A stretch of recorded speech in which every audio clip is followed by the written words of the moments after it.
Hi everybody, welcome to my house. Chef Salvatore here from Urban Crust in Urban Rio in downtown Plano. I want to introduce you to my family, my wife Jean Marie, my son Matteo, and my other son Luca over here. Thanks to Texas Beef Loving Texans. We really appreciate y'all allowing us to share a family recipe with you guys. On the restaurant front, we're doing pretty well. We really thank you for the community support, and we highly recommend that when the restaurants open back up, that you go out and you support your local businesses. We know during these difficult times, you guys are spending more quality time with your family. That's what we decide, thanks to the Texas Beef Council, to share our family recipe with your family. Today we're making a nice braciole. My grandfather loves it. Says it's the easiest way to clean out the fridge, easiest way to feed a crowd, and it goes great with pasta. As all great Italian. Make friends with the guy behind the meat counter, because if you don't have a cut that he wanted, he will do it for you. So we're gonna slice this pepper thin, and here Luca is gonna pound it up, nice and thin. There you go. So if your family members are being really annoying, you can take out your stress on this piece of meat. Really important, you go down and out and spread it real thin like a tortilla. Very nice, Luca, very nice. Keep going all the way around and finish up in the middle. Looks good. Nice and even. Alright. Gonna take it out nice and thin and get ready for preparation. There you go. What do you do with that, Matteo? Alright, now you want to add some olive oil. There you go, get a nice little base. Garlic. Rub it in. Then we're going to do prosciutto.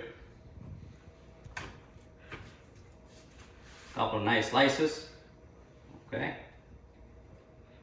Got a good salty flavor to it, can't ignore that. 2 nice slices. Breadcrumbs. Looking for about an eighth of a cup here. Next we're going to do some Parmesan, my favorite. Everybody loves cheese. You want to do the same amount of Parmesan as breadcrumbs, about an eighth of a cup as well. Then we do a little boiled egg here. Right, Matteo? Some pine nuts. Okay. We're Now gonna roll these like a jelly roll. Or like a burrito, if that's more familiar for you.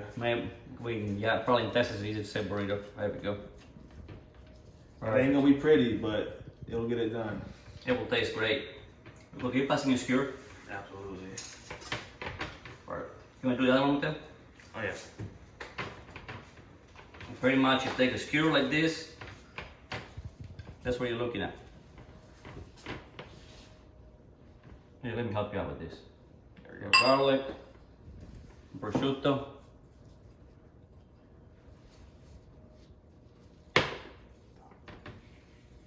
Of this. Don't be shy in the cheese, Matteo. Never. Never. Do that. Put my legs. Get cheesy. Braciole here. Pinoli, beautiful. Okay, nice. Nice thing. Roll it like a.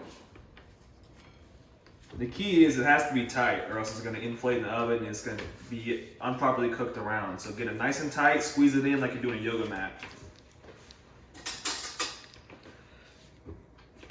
Skewer it up and down. Go. Perfect.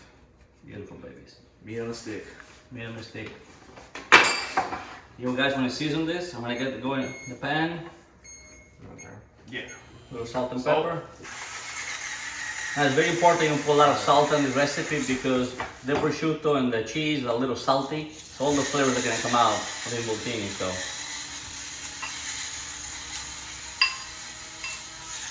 Alright. Don't be afraid of seasoning. we need a nice pan. Little olive oil here. And okay, so I got the oil going. The pan is nice and hot.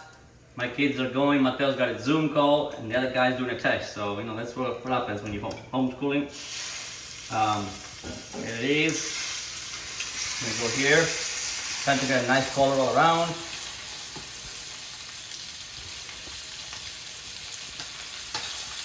moving it out a little bit.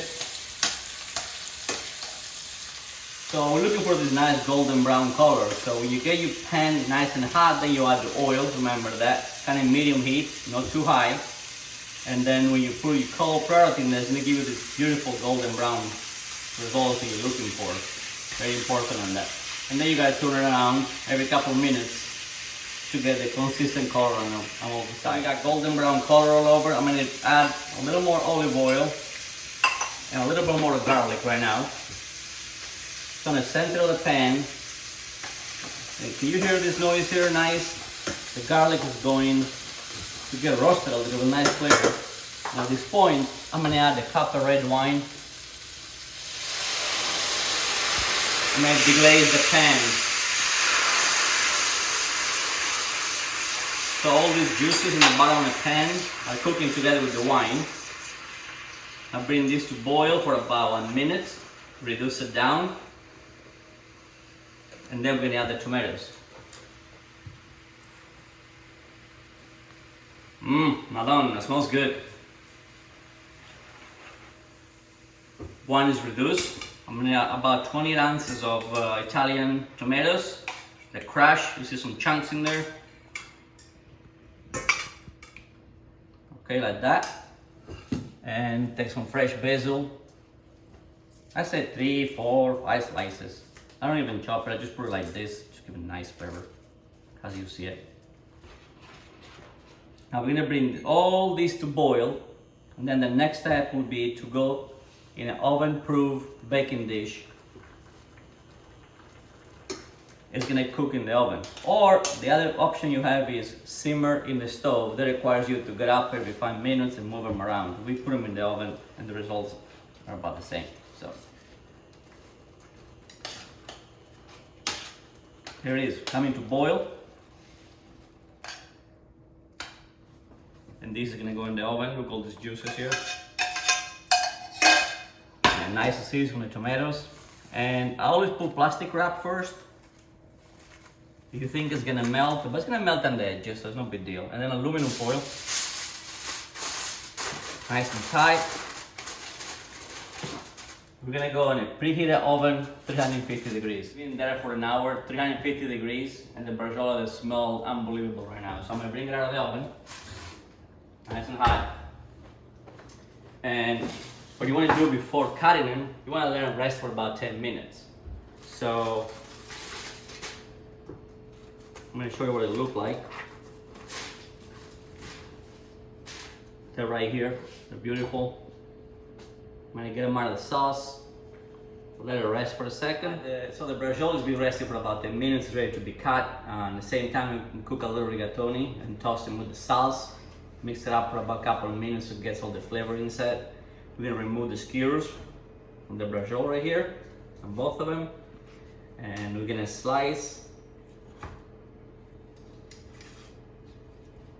How many will that serve? This would be a nice dinner for 4 people. So, accordingly, look at this beautiful one. And also, if you don't use the whole thing, this makes a great sandwich the day after. So look at it beautiful here, huh? Very nice. There will be You none have left over tomorrow for any sandwiches for the boys. They'll eat it all tonight. That's right. Oh, and Matteo is Mr. Cheesehead, so we can put more cheese on there. So never enough cheese. So please make sure to go check the website beeflovingtexas.com for tons of beef recipes from every part of the world, from Asian to American to Texan beef recipes. And now you're gonna find the Italian way of this nice braciole here. So thanks for watching, guys. And I want to thank you, my father-in-law, for this beautiful recipe. Thank you. Thank you. Thank you.